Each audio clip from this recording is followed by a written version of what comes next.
Ann and Delilah and Bobby Cross and a bunch more, all of them caught in the act of lingering, heads cocked up and listening to the tragedy taking place above. Tawny's dead, Malia said as she reached the bottom of the ladder, if that's what you're wondering. Everyone except Auntie Salima looked at her as if it were her fault. A ripple of warding went through the crowd, people touching blue glass fate's eyes or kissing green prayer beads. Lots of motions to push off bad luck. Malia pretended she didn't see.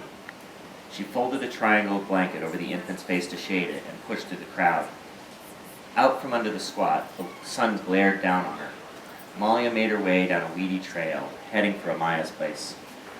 Crumbled buildings loomed on either side of her, cracked sentries robed in jungle growth.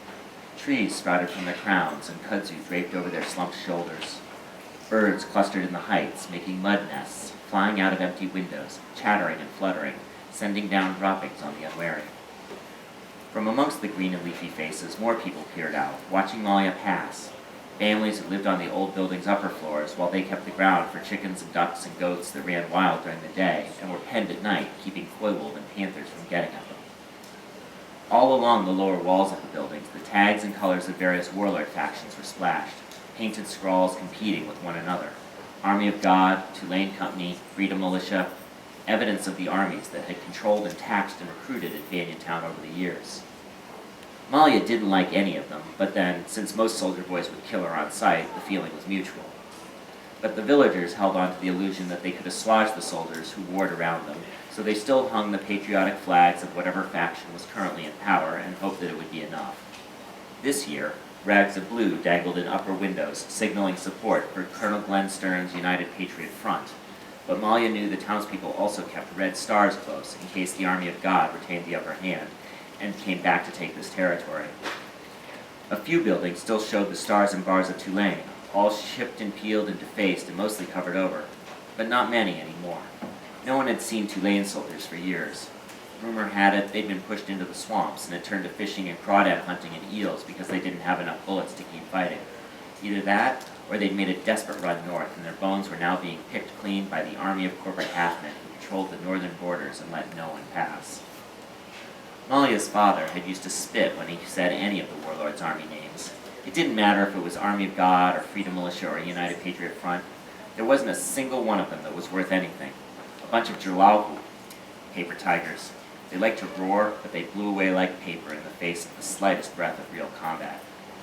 Whenever her father's troops showed up, they ran like rats or died like flies. Malia's father had always talked about the ancient Chinese general called Sun Tzu and his strategies, and how all the paper tiger warlords had no strategy at all. He used to joke about what garbage they were as soldiers. Laji, he'd said. Garbage. Every one of them. But in the end, the warlords had won, and her father had left with the rest of China's peacekeeper army, while the paper tigers roared their victories from the rooftops of the drowned cities. Sweat dripped down Malia's back, soaking her tank as she walked. Being out in the middle of the day was crazy. The humidity and heat made doing everything more miserable. She should have been hunkered down in the shade instead of sweating her way across town with blood all over her and a baby in her arms. Malia passed the shop where Auntie Salima sold black market soap and cigarettes hauled from Moss Landing, along with whatever junk she could scavenge from the suburban ruins that surrounded them. Old cups made of glass that hadn't shattered in the fighting, rubber tubing for moving irrigation water, rusty wire for binding together bamboo fences, all kinds of things. A couple of Chinese-made sheet metal stoves were stacked in a corner from when the peacekeepers had been around trying to make friends. For all Malia knew, her own father's battalion might have been the ones who delivered the stoves out here, showing people how they burned better and hotter than an open campfire, trying to do all that peacekeeper outreach stuff that was supposed to make the drowned cities people who fought one another all the time focus instead on taking care of themselves. Soft power, her father had called it, the winning of hearts and minds that was just as important as the peacekeeper ability to smash the local militia's combat units. Ahead, Amaya's squat waited. It was small, scabbed into the second story of an old brick building that had tumbled in on itself.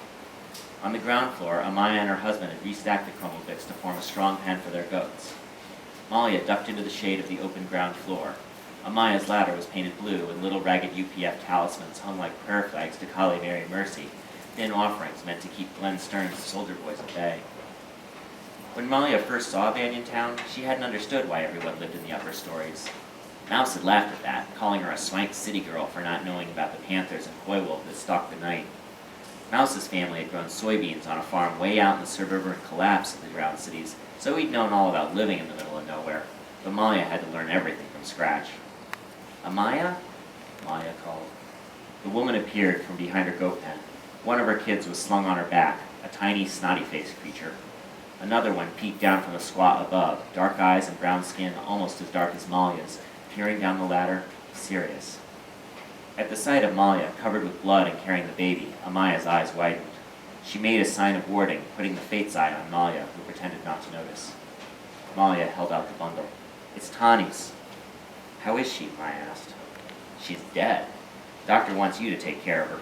Mr. Salvatore for you to take care of the baby. For Mr. Salvatore, since you're nursing anyway, until he can take care of it on his own." Amaya didn't extend her arms to take the bundle.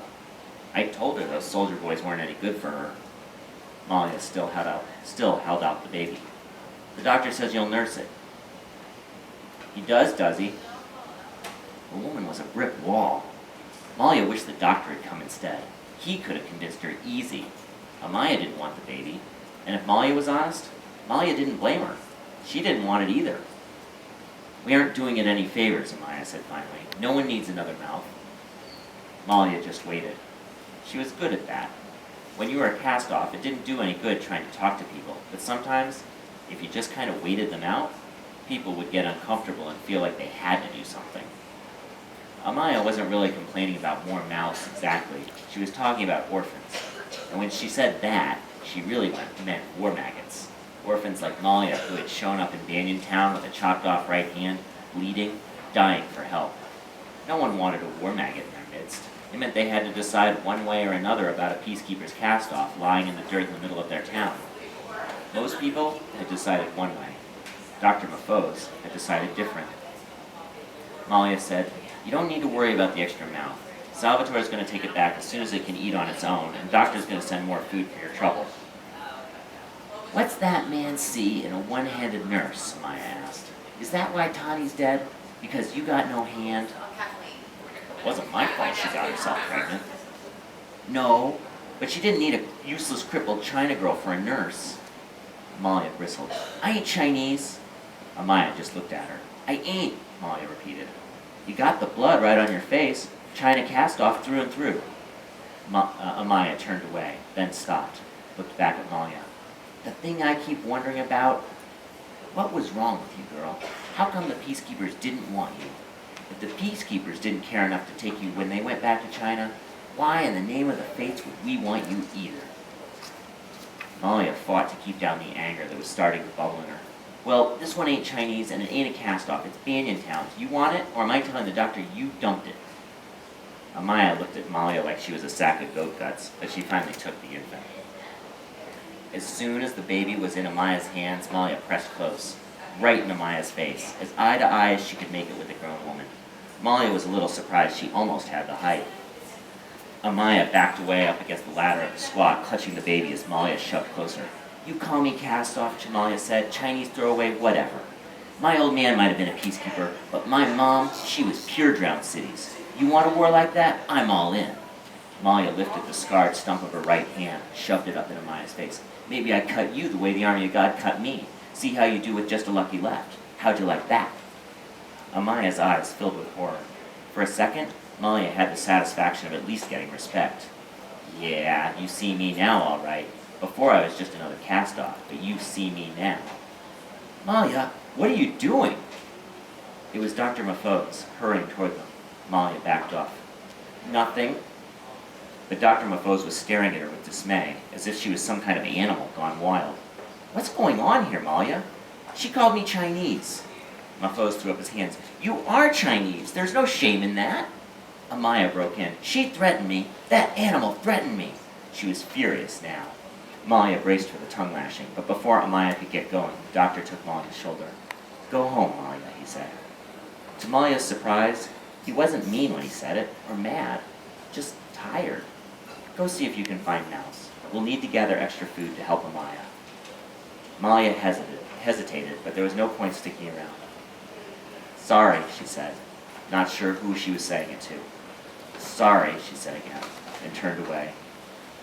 Mafose was always telling her to stand down, to let the insults roll off, and here she was, picking fights she didn't need to. She could hear his voice in her head as she plodded back to the doctor's squad. A harmless war orphan is something that they may not love, but still, they can empathize. But if you seem violent, they'll see you the same way they see Koi Wolf.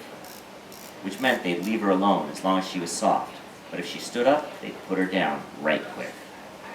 Sun Tzu said you had to pick your battles and fight only when you knew what victory was supposed to look like. Victory came to people who knew when to attack and when to avoid, and now Malia suspected that she'd just done something stupid. She'd let the enemy goad her into exposing herself. Her father would have laughed at that. A hasty temper was one of the greatest faults a general could have, and people who were provoked by insults were easy to defeat. Malia had done what Drowned City's people always did. She'd fought without thinking. Her father would have called her an animal for that.